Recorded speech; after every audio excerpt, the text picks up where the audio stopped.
battle for Constantinople had been a long and brutal affair. On the 53rd day of siege, heavy cannon fire that pelted the city with cannonballs more than 2 feet wide stopped. Instead, blood flowed freely through the streets. Corpses of Byzantine and Ottoman soldiers lie strewn on the ground, while the cries of citizens are only obscured by the sounds of battle.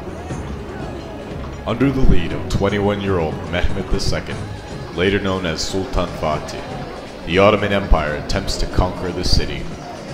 To the Ottomans, the conquest means an expansion of the empire, new leadership in the region, and the end of the Crusades.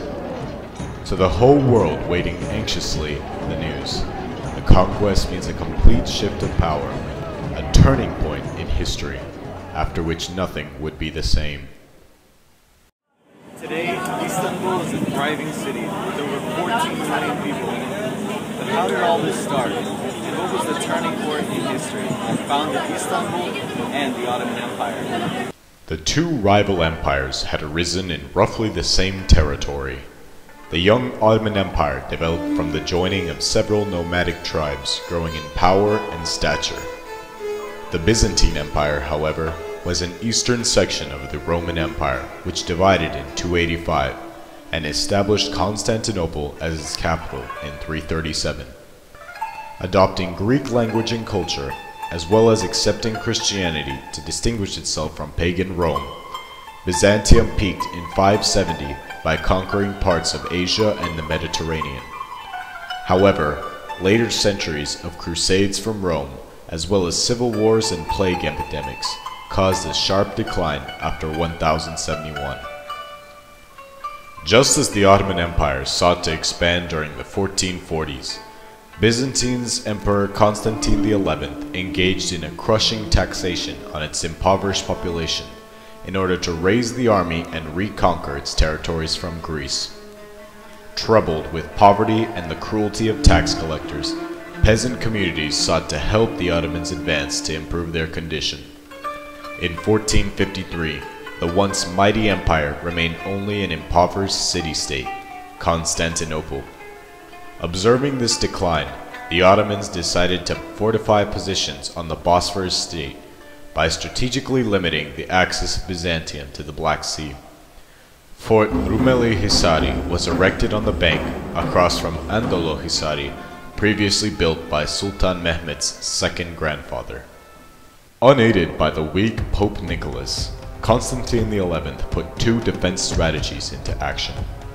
First, he ordered the repairs of the northward land wall of the Blackmai district, integrating into design a 60-foot wide moat, inner and outer walls with battlements, and watchtowers spaced out every 50 yards.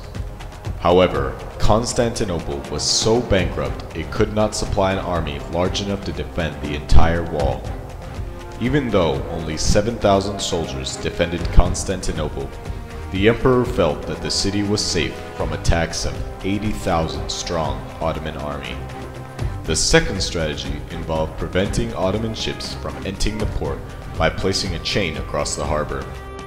To surpass the walls, Mehmed knew he would have to invent new tactics. First, with his fleet of 6 large galleys, 10 ordinary galleys, 15 smaller galleys, 75 large rowing boats, and 20 horse transports, he approached the less fortified sea walls.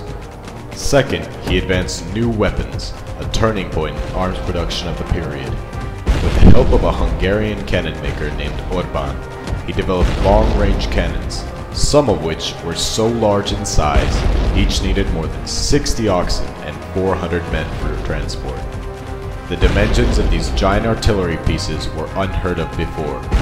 8 meters long and able to hurl a 600-pound stone ball over a mile. At the dawn of April 5th, 1453, giant cannons fired on the wall of Constantinople. For 53 days, explosions and smoke filled the air. However, the Ottomans made no visible progress as the Byzantines repaired the damage quickly. In May, the war efforts increased. Meanwhile, Ottoman ships sought a way to enter the chain-guarded harbor. Mehmed devised an ingenious plan. In the night of April the 22nd, his soldiers fashioned a line of logs across the Galata hill and rolled his ships over. As the ships entered the harbor, the defenders withdrew in panic, weakening the wall's defense systems. However, scaling the walls proved difficult. On May the 22nd, the Ottomans offered Constantine an opportunity to surrender, guaranteeing the safety for all or a safe passage out of the city. Constantine refused with the words, "To surrender the city to you is beyond my authority, or anyone else's who lives in it. For all of us, after taking the mutual decision, shall die out of free will without sparing our lives." In response, Mehmed ordered an all-out attack, counting on weakened defenses and hoping to scale the walls by sheer force. On May the 29th, after heavy battles throughout the night, the defense collapsed at all city walls. Sultan the Conqueror entered the city, stopping to offer a prayer at the Hagia Sophia. And 537, it's about 1,500 years old. Hagia Sophia was the church for about 900 years, from 537 until 1453. In 1453, Constantinople was taken over by the Ottoman Empire, and the church was converted to a mosque.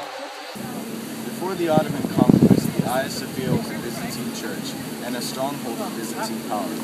That's why when Sultan Fatih I conquered Constantinople, the first thing he did was secure the Hagia Sophia as a seat of power.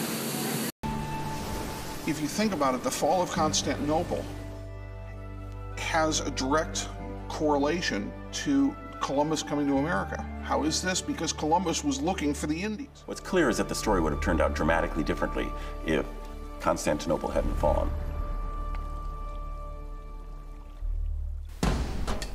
The fall of Constantinople caused a turning point in history that would impact the entire world. The impoverished Byzantines would gain the liberation from abuse and cruelty, and develop a prosperous society headed to their golden age. The Ottomans would become a force to be reckoned with for the next 500 years, but also a despised enemy for spreading Islam through Asia and Europe. The future armies would make artillery indispensable warfare tactics on the battlefield. The Western world would now be open to Ottoman advances, and the Roman Church would be critiqued by the Protestant Martin Luther for not preventing this catastrophic loss. To circumvent the Ottomans and get gold to further finance crusades and wars with them, explorers would attempt to find new routes to India and China around the world, bringing about the age of exploration and the discovery of the New World. The refugees from Constantinople would bring ancient texts to Europe.